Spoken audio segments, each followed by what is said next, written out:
Olá, minha gente linda, tudo bem com vocês? Mais um DaniCast que está no ar. Como é bom estar nessa companhia de vocês de todo o Brasil, da Bahia, do sul da Bahia, o território médio Rio de Contas.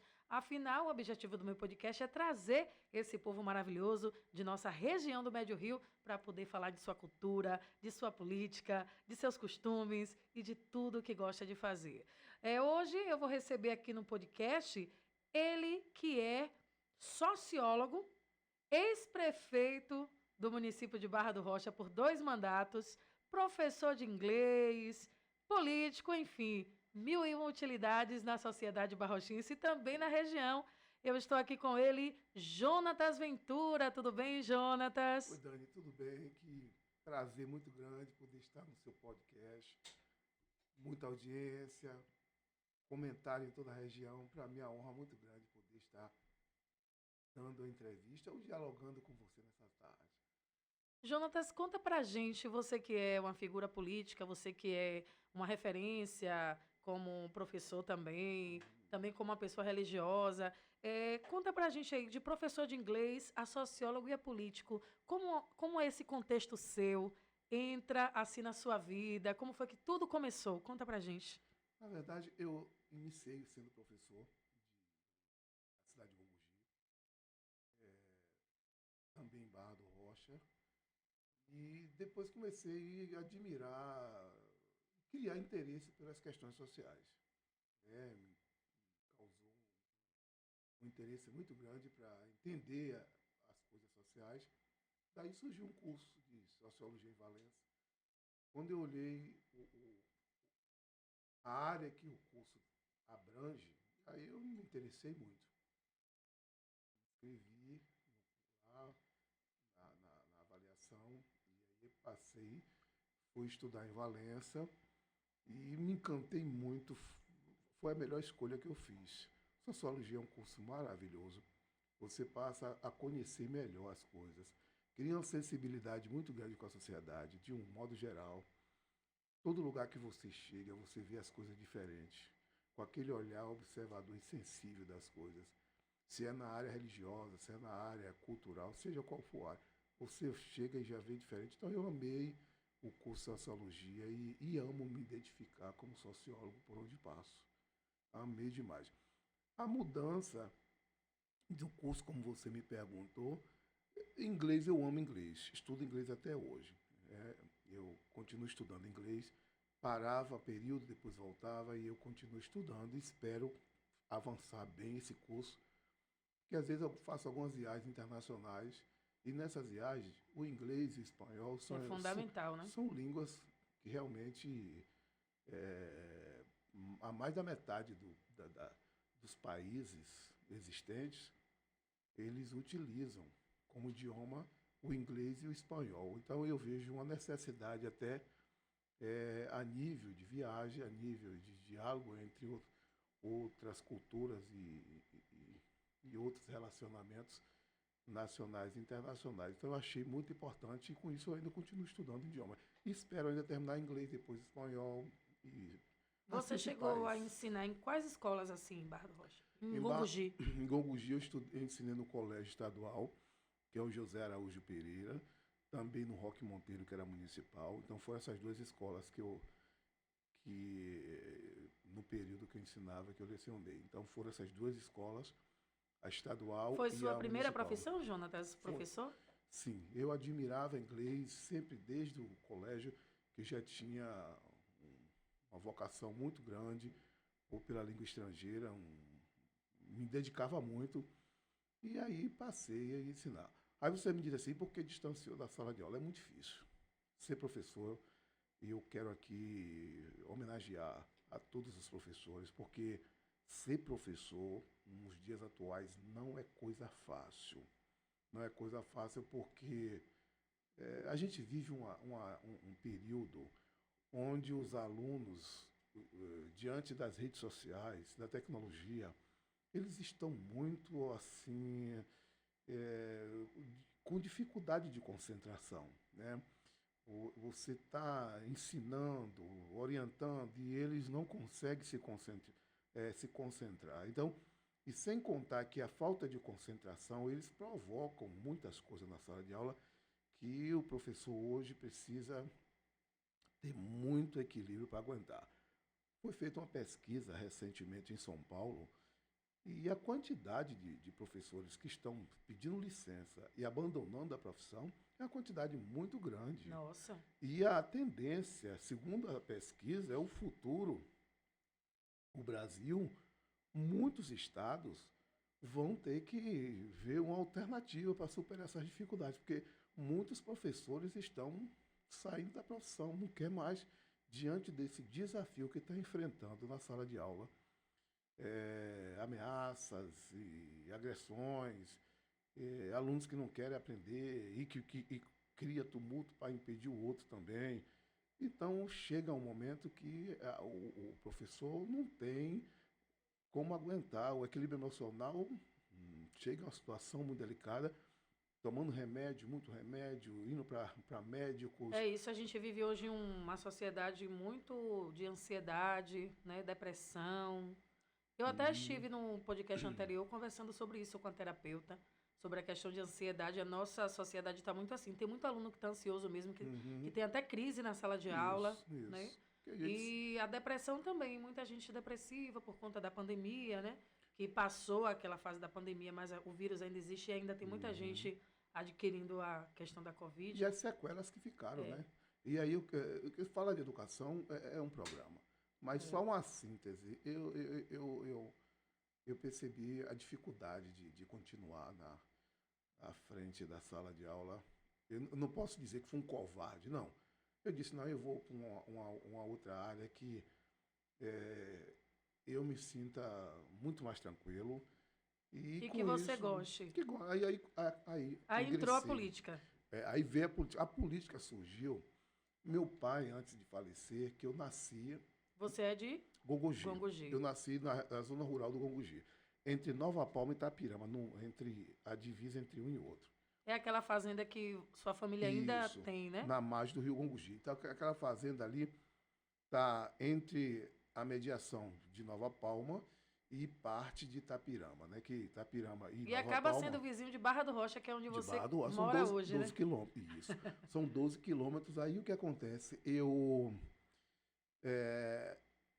A política surgiu, meu pai, ele amava ajudar as pessoas, ele fazia social a custo da própria fazenda. Ele não se envolvia com política, era apaixonado por política, mas não como candidato. Então ele ajudava demais as pessoas em cirurgia, trazia alimentação para quando as pessoas estavam precisando. Então ele tinha esse trabalho social, ele fazia muito isso. E na época não tinha SUS, não tinha hospital público, era tudo particular. E ele levava as pessoas para hospitais particulares e ele bancava com a fazenda. E quando ele faleceu, eu percebi a necessidade de alguém dar sequência a esse trabalho. E aí eu me coloquei à disposição, porque eu vi a necessidade do pessoal na região. Com isso, veio o sol muito alto nos anos 86, mais ou menos, foi muito sol, o cacau na região morreu demais. A produção estava começando a ficar em decadência, né? Foi nessa década de 80 que... 86. Aí o que acontece? A produção nossa não era de grande produção de pequeno porte. Com essa dificuldade, eu disse, eu vou ter que recorrer a um poder público para dar manutenção a esse trabalho. Aí eu recorri, na época, algum dia, eu tive dificuldade na época, muitos anos tem isso, não tive sucesso em Gongogi, na época. Aí eu recorri à Barra do Rocha. Ô, Jonathan, só pausando aqui, quebrando esse protocolo, mas entrando nessa sua questão. Eu não sou uma entendedora da Bíblia, mas, assim, os estudiosos dizem que Jesus, ele cita que aonde ele nasceu foi onde ele menos realizou milagres. E eu comparo isso... Quer dizer, ele nasceu em Belém, na região da Judéia, mas ele cresceu em Nazaré. E aí foi em Nazaré que ele teve dificuldade de realizar milagres. Exatamente. Então, assim, de realizar. Então, eu acho que isso até hoje é algo que, onde a gente nasce, onde a gente cresce, é onde a gente menos tem sucesso. Tem dificuldade. Aí o que acontece? Eu nasci lá, aí fui para Barra do Rocha, o prefeito na época era Manuel Muniz de Oliveira, e ele abraçou a causa. E aí com isso eu continuei fazendo esse trabalho. Manuel Muniz de Oliveira. que chamava... Ele já estava prefeito, né? Já estava prefeito. Ele foi prefeito 2 vezes, a esposa foi prefeita. E aí ele abraçou essa causa. E com isso, na sequência, me exigiu que eu me envolvesse como candidato. E eu não queria. Ele viu em você uma estrela, né? E eu não queria me envolver como potencial, candidato. né? Eu queria continuar fazendo isso como meu pai fazia, sem candidatura. Mas como veio essa exigência, aí eu disse, eu vou ter que sair, porque se eu não sair candidato, esse pessoal vai ficar desamparado, que eu não tenho como manter, diante da dificuldade da fazenda. Aí eu digo, eu vou sair candidato para o município continuar dando manutenção ao pessoal em documentação, exames, levando transporte para maior dificuldade. Enfim, aí foi daí que eu me ingressei como candidato a vereador em Barra do Rocha por exigir. Qual foi o ano, você lembra, Jonatas? Foi no ano de... Rapaz, me foge aqui, viu? Não, você não lembrar, não lembro. Eu não sou Mas foi a década, você lembra? Foi 90, 2000? Muniz, até 86, Muniz era o prefeito de Barra do Rocha. Então foi a média de 87. Nossa. 88. Você era bem jovenzinho, né? Foi em 88. Agora eu lembro, a política de 88. Aí eu saí candidato, né?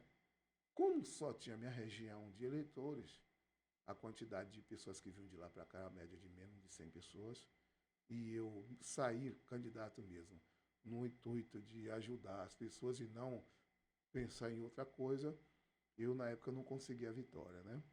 Não consegui. Aí eu fiquei na minha, exigiram de novo a ser candidato.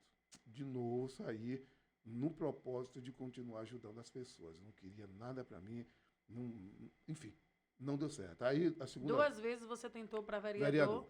Com o eleitorado de lá que não chegava muitas pessoas, chegava a 100 e poucas pessoas. E o mais naquela época não tinha percentual para chegar à vitória.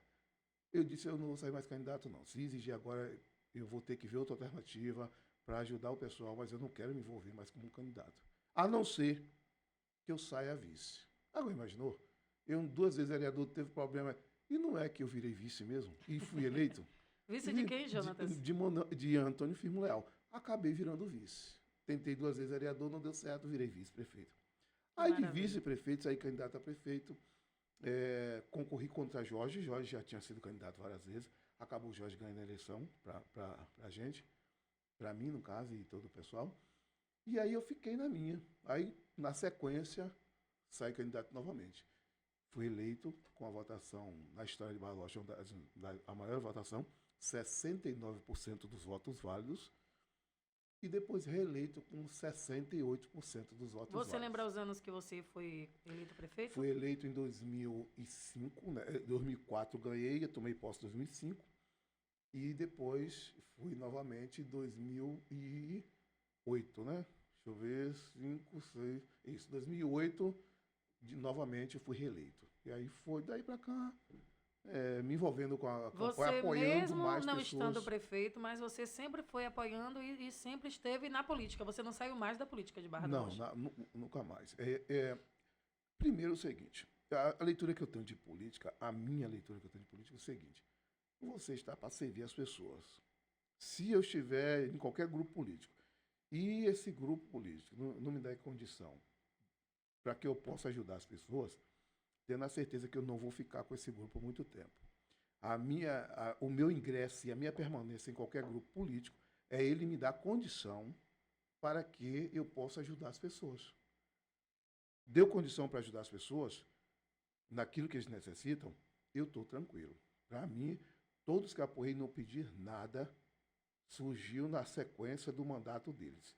Ou uma função que me convidou para me assumir, mas a primeira coisa que eu faço na hora que eu aproximo qualquer político para apoiar é para dizer o seguinte: qual é a condição que tu vai me dar para ajudar as pessoas? Você vai me dar que condição para quando alguém chegar a bater na porta, você vai ter os lugares para me ir lá resolver? Sim. Pronto, eu já estou tranquilo. Eu faço política por vocação e não por profissão. Ô, Jonatas, muitas pessoas te consideram, te apontam como um articulador político, como uma pessoa que, quando você está ao lado de um candidato, o candidato vence as eleições. Você se considera essa pessoa articuladora? Olha, eles me titulam isso lá, né? Porque quando eu saí depois Meu último mandato foi em 2012. Encerrou em 2012. E de lá para cá, as pessoas com quem eu fico ganham a eleição. É porque, na verdade, Barra do Rocha, segundo as pessoas, classificam Barra do Rocha dividido em três grupos políticos. No caso, o de Vera, que hoje está o filho, o do pessoal adversário e a outra parte do pessoal que me segue. Assim, a sociedade classificam lá. Então, em Barra do Rocha, quando dois grupos se unem, o terceiro fica menos. Então, é o que acontece. Na verdade, quando está a disputa entre um e outro, e eu decido ficar de um lado, que levo os percentuais que me seguem, aí a situação... Já tem uma turma que já... aí acaba virando a situação. E isso Entendi. tem acontecido em 2 eleições, é a terceira eleição, né? A terceira... A segunda vai para a terceira, né? Já são 3 eleições. E é isso aí. Ainda tem gente que tenta desconstruir, né? E diz, não, ele acompanha quem vai ganhar. Isso, alguém desconstruindo. E só que toda eleição, quando eu vou tomar uma decisão, eu mando fazer uma pesquisa e vejo como é que está. O que tiver na atrás, menos 15%, 16% até 20%, eu decido ficar com esse que está 15% ou 20% menos. Por que eu decido ficar 15%, 20% menos? Porque se o outro está na frente, com o meu apoio, ganhar a eleição, ele vai dizer que ganhou, não precisou de ninguém, né? Então, quem está um pouco menos e que os percentuais faz a diferença, ele vai perceber que foi uma união de forças que chegou. Então, eu sempre utilizo esse método. José Luiz está na prefeitura, ele é testemunha disso. No dia que eu fui conversar com ele, os percentuais que estava com ele aí, o adversário estava com um percentual até mais na frente. Na frente do que ele, né? Sim, ele tem a pesquisa. E ele ficou preocupado, achando que eu não tomaria essa decisão. E eu disse para ele, fica tranquilo. Eu vou decidir, vou ficar com você. Você pode estar tranquilo, esses percentuais não tem problema não. E a situação foi totalmente diferente. Reverteu, né? Porque primeiro é o seguinte, quem está acompanhando a programação aqui, eu vou dizer o seguinte, a política, como eu fiz o curso de Sociologia, modestamente eu sei interpretar dados. Como um médico que pega um exame, manda você fazer um exame. E sabe o diagnóstico, né? Claro. Então, quando eu pego a pesquisa, eu digo, isso aqui, essa complicação aqui tem que ver para esse caminho aqui. Então, enfim, Sim. eu dou o relatório e as ações que devem ser tomadas para poder a coisa reverter a situação. E se não tiver isso na política, acaba você tendo um problema sério e até perder a eleição. Porque a política do corre-corre do movimento do povo na rua é uma situação. Mas a outra política, onde o espelho está lhe mostrando uma situação e o que é que você deve fazer e que o resultado realmente possa reverter, isso é um outro processo. E isso, graças a Deus, eu tenho contribuído muito com quem eu fico e as coisas como devem ser feitas para poder os gráficos serem realmente alterados, né? Se está embaixo, melhorar. Né?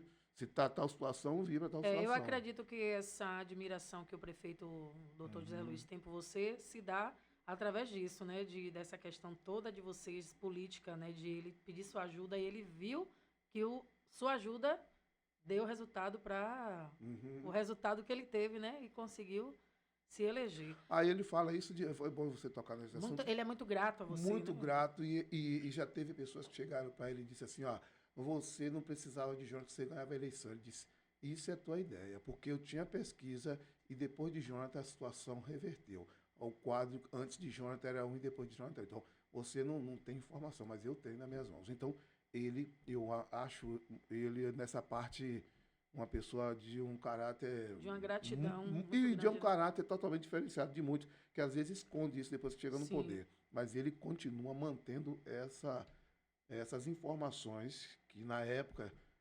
existiam, e ele fala com todo mundo. Hoje, o dia que alguém tentar desfazer, ele não aceita, isso é muito importante. Muito legal.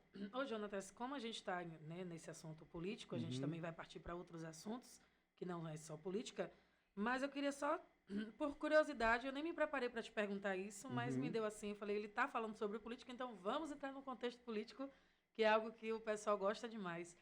Você aprova o governo do doutor José Luiz e você pretende continuar ou você vai lançar sua candidatura à parte nas próximas eleições? Pergunta Eu sei que é muito cedo longe, para né? Muito cedo para perguntar, mas é importante, né?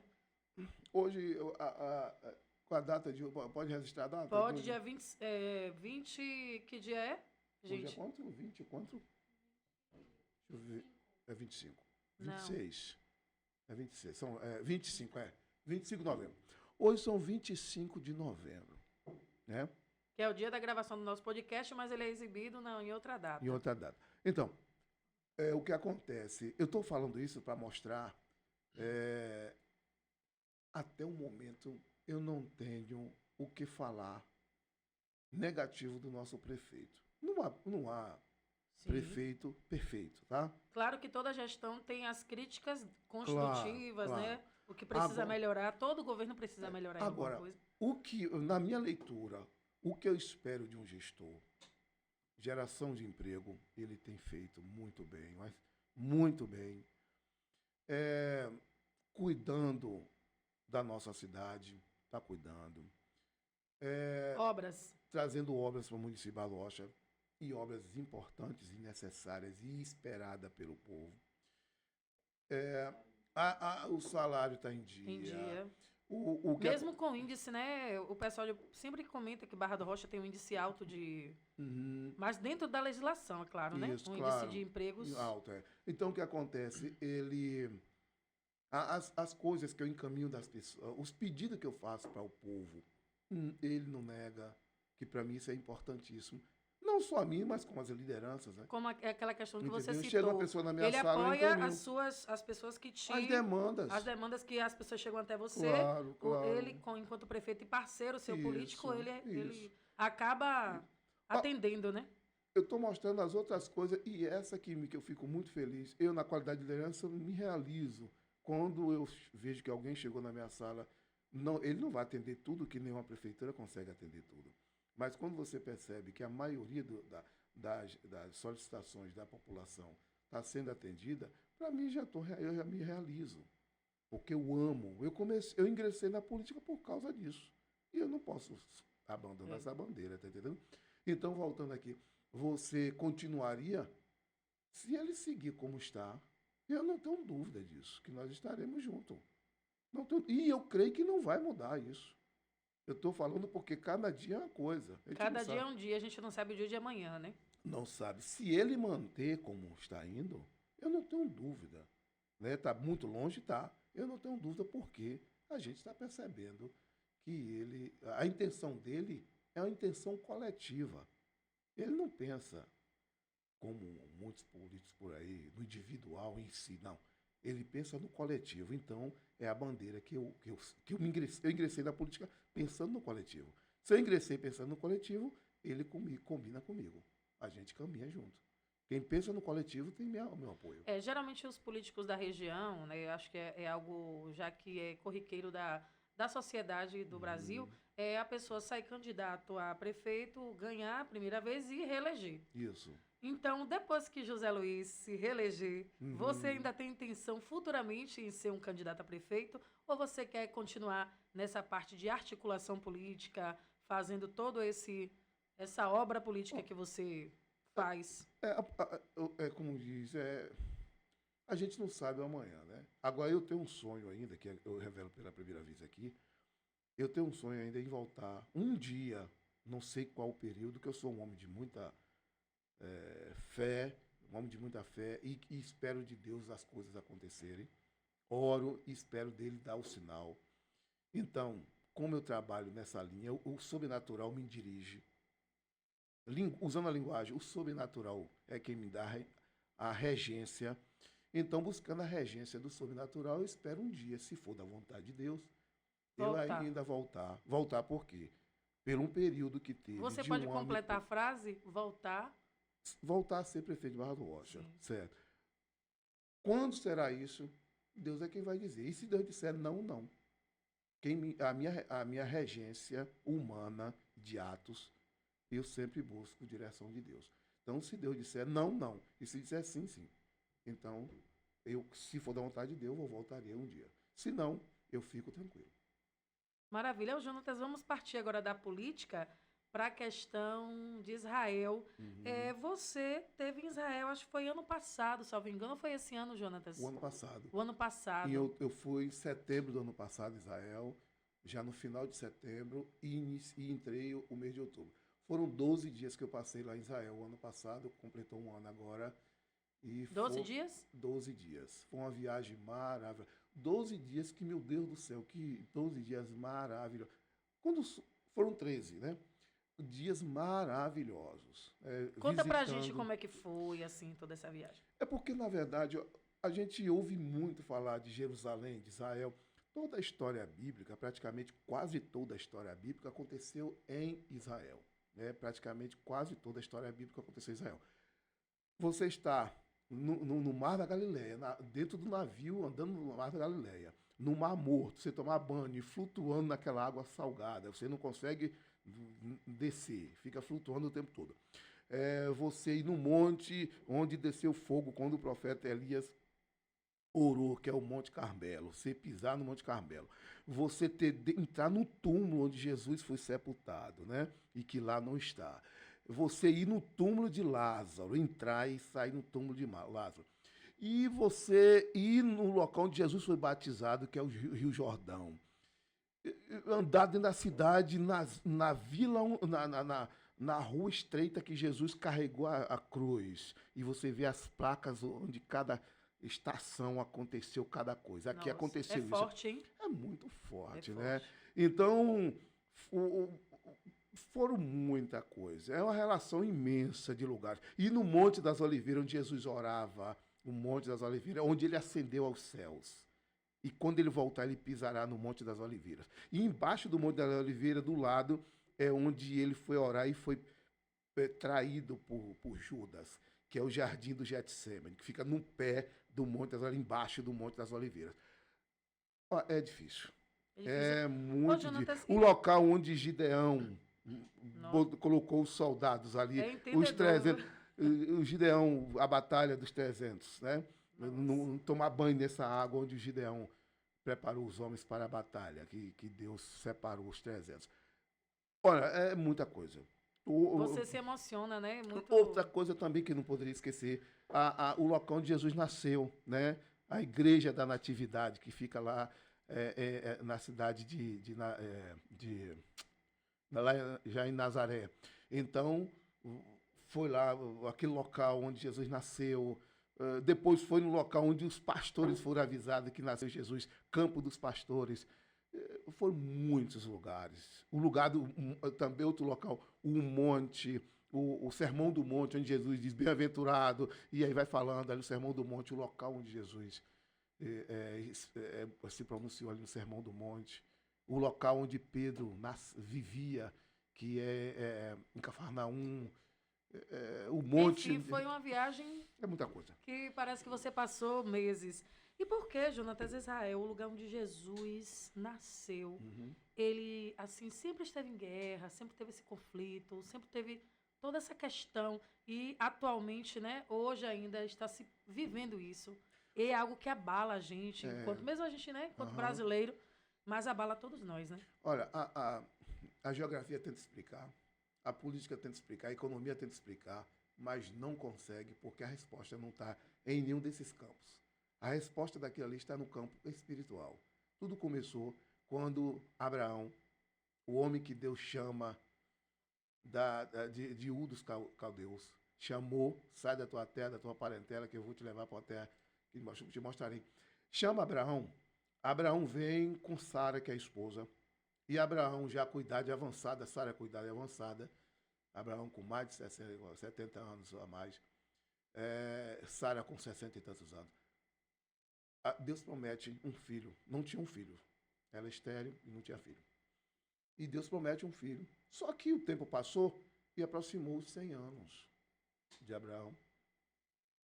E Sara com 90, Abraão já com 100. Bem velhinhos, né?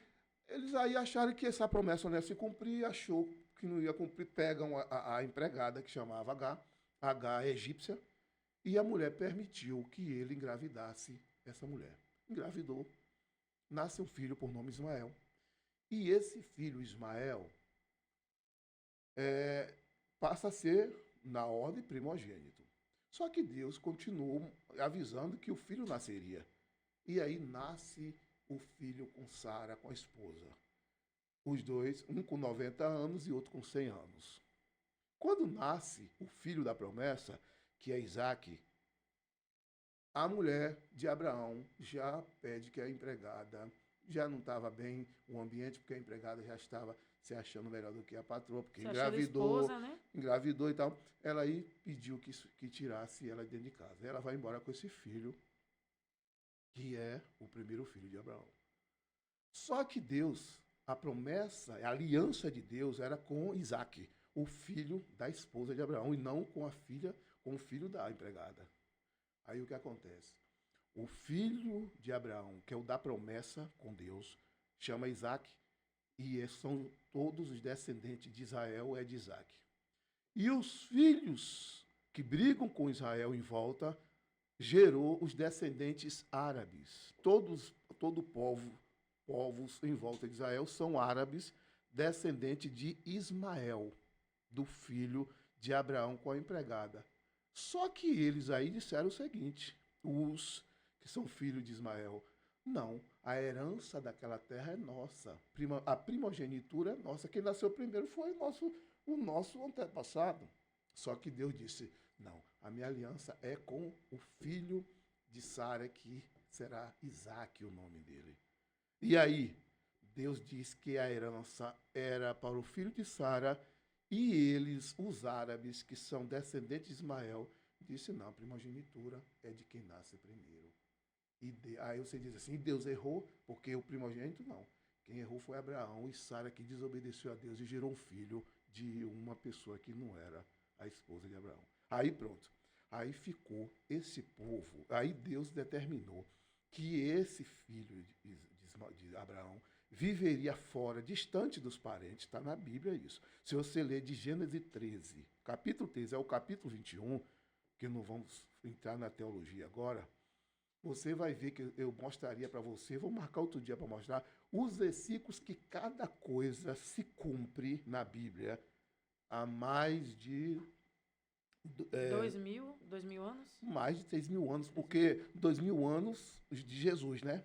Sim. A Bíblia então foi já antes, tinha 3.500 anos. Foi quase, antes de Cristo. Estamos aproximando 4.000 anos de história disso aí. Mais de 3.500 anos. Então, o que acontece?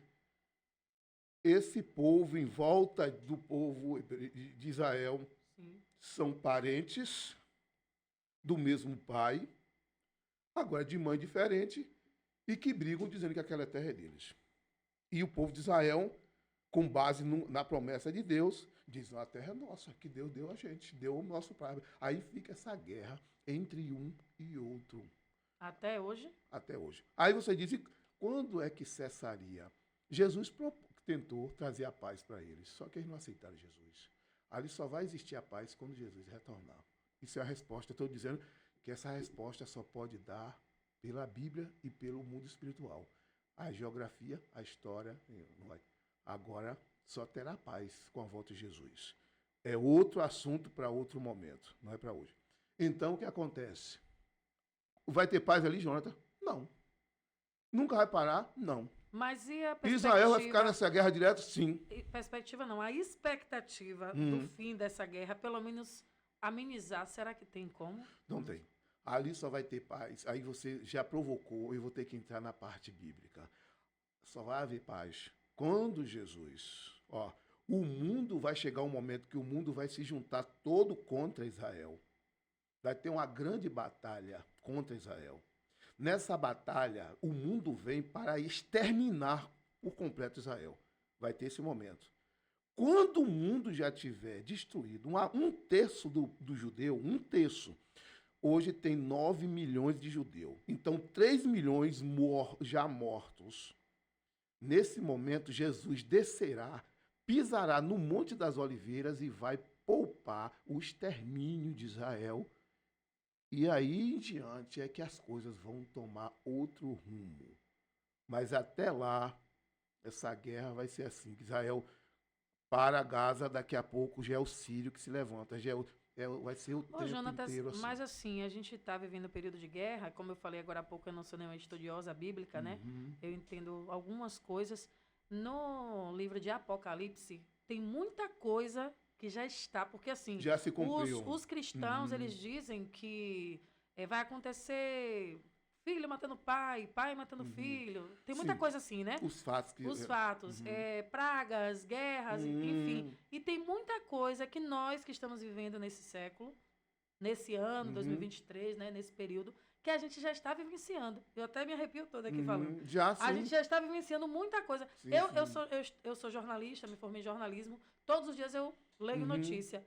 E eu me entristeço muito quando eu vejo os títulos das notícias. Às vezes eu não quero nem ler. Mas Jesus havia E eu profetizado não quero isso. nem ler a notícia, por quê? Porque ali está o pai que matou o filho por Uhum. causa disso, a mãe que foi, Uhum. filho que estuprou a mãe, filho que estuprou. É tanta coisa horrível que a gente Certo. está vendo, né? A gente que trabalha com a notícia, com a informação, e as pessoas que são internautas, telespectadores. Então, a gente está vivendo um mundo entristecido. É por isso que eu acho que tem muita coisa assim, a depressão, a Uhum. ansiedade. A gente está vivendo tudo isso.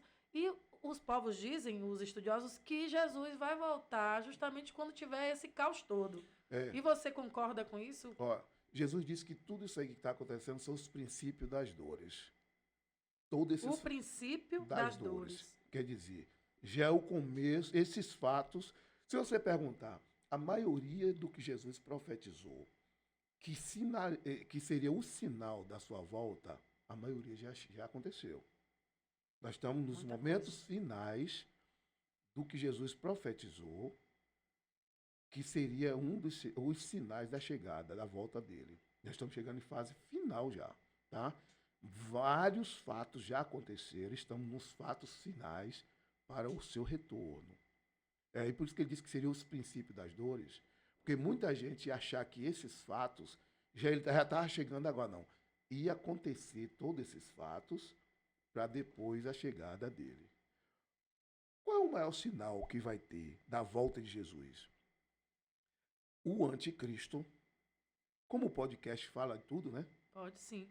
O anticristo, que vai ser um líder mundial, esse cidadão, vai ter uma influência mundial e o mundo, os poderes do mundo inteiro vai se juntar a ele, ele vai ter a capacidade de agregar o mundo inteiro em volta dele.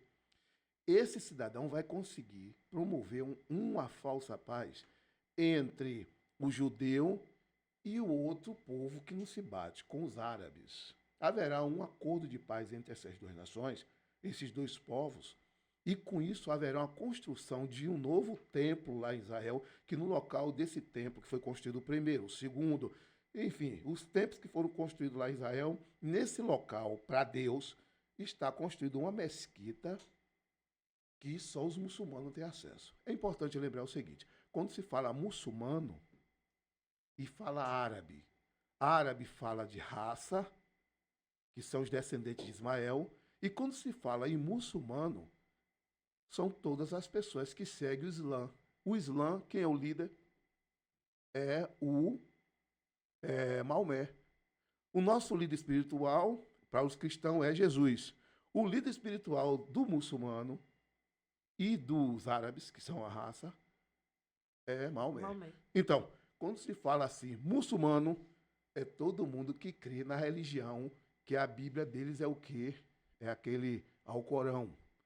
Nós temos a nossa Bíblia, eles é o Alcorão. Então, quem segue o Alcorão e a religião Islã, a nossa é cristã, a dele é Islã, islamita, que segue o Islã. Todo esse povo que segue essa religião, aí dá-se o nome de muçulmano. Aí quando vê muçulmano é o quê? Porque segue essa religião. E quem é cristão, que segue a Cristo. Já entendeu? São as pessoas que acreditam que Jesus veio, né? E Que os que muçulmanos não. os muçulmanos, eles Acreditam em Maomé, que é o último profeta, Sim. e que houve uma revelação do anjo que veio a ele e revelou o texto bíblico como deveria. Isso eles acreditam assim. Eles têm Jesus, que é uma pessoa histórica, existiu, é filho de Maria, agora não tem ele como filho de Deus e o Salvador da humanidade. Os muçulmanos não tem. Agora eles têm que o Messias vai voltar, como também o judeu, outra coisa, e lá Israel, Jonathan, como é? Não, o povo de Israel não crê em Jesus. Tem Jesus como histórico. Eles acreditam que virá ainda Jesus, o Messias, o Machia, como eles chamam, Machia virá, certo? Yeshua HaMachia, virá. Não veio. É isso que a gente acredita. Ele disse que não veio, não. Aí você diz, e aí, Jonathan? Mas vai chegar o dia que eles vão saber que quem acredita em Jesus, nós, está com a razão. Vai chegar esse dia. Quando é que vai chegar esse dia? No dia que Jesus, e quando o mundo se juntar para destruir Israel, quando o mundo vir destruir Israel, e que um terço já tiver mortos, e que Jesus desce para impedir o extermínio, eles vão reconhecer que era Jesus, era o que o povo falava e que eles esperavam ao outro, e ele já tinha vindo. Isso é outro momento para a gente conversar. Ô, Jonatas, me veio uma pergunta, que as perguntas vão surgindo assim, a gente batendo esse papo maravilhoso aqui no podcast. Me veio uma pergunta assim, e os ateus? Os ateus, eles simplesmente... Você pode explicar assim o que é que eles pensam? Ou você tem uma ideia do que essas pessoas pensam? Eles, na verdade, o ateu, tem hora que a gente pensa que, no fundo, eles não creem em nenhuma divindade. A ideia que nós temos é que o ateu não crê em nenhuma divindade. Mas quando você começa a conversar com o ateu, a gente percebe que eles, nas entrelinhas, eles creem que existe uma divindade. Agora, só que eles, não sei se é a questão... Não creem na questão de Jesus, de ter vindo, de vai voltar, dessa questão toda. A maior parte deles é porque, às vezes, se apegam mais em comprovações, querem comprovações das coisas, e, com isso, acaba distanciando. O ateu acha que nós, parte dos ateus, acham que nós somos impuros demais para ter contato com a divindade, como nós falamos, Deus. Tal. Eles acham que... Então, com isso, eles criam essa barreira de crença, parte de uns leva para essa linha. Parte de outros diz que não existe essa divindade, que não existe... que se existisse, como é que as coisas funcionam desse jeito. Aí eles começam a desconstruir. A questionar até a questão de por que fulano morreu antes do tempo, Isso, por que aconteceu isso entendeu? comigo, por que fulano que é bonzinho teve câncer, por que fulano que é ruim prosperou na vida. Então tem uma questão toda... que na linha que eu falei humana, anteriormente, né? Parte... são mais agnosticistas, né? São mais ligados ao agnóstico, que tem mais essa questão de achar que nós não temos nenhuma condição de ter contato com um ser tão perfeito desse. Mas o ateu é mais nesses questionamentos. Eles tentam criar várias perguntas, e no mundo espiritual você não vai encontrar resposta como a ciência quer que tenha. A ciência... Ela vive no que pega, no que tem contato visivelmente para poder provar que... um exemplo, a cura. Quando ela cura certa situação, ela descreve como é que foi que alcançou aquilo. Usou tal material, tal remédio. Há um conjunto de fatores. Então, a ciência... Ela quer comprovação. A ciência quer comprovar... e desmistificar a questão de que foi Jesus que curou, foi Deus que curou. Aí o que acontece? Quando, na verdade, por exemplo, se você for tentar buscar resposta no mundo espiritual, como a ciência dá, você não vai encontrar. Como é que a pessoa está de câncer, alguém ora e depois foi curado, o médico disse que curou. O exame está na mão. Mas Jesus não realizou tantos milagres? Sim, mas a ciência não aceita.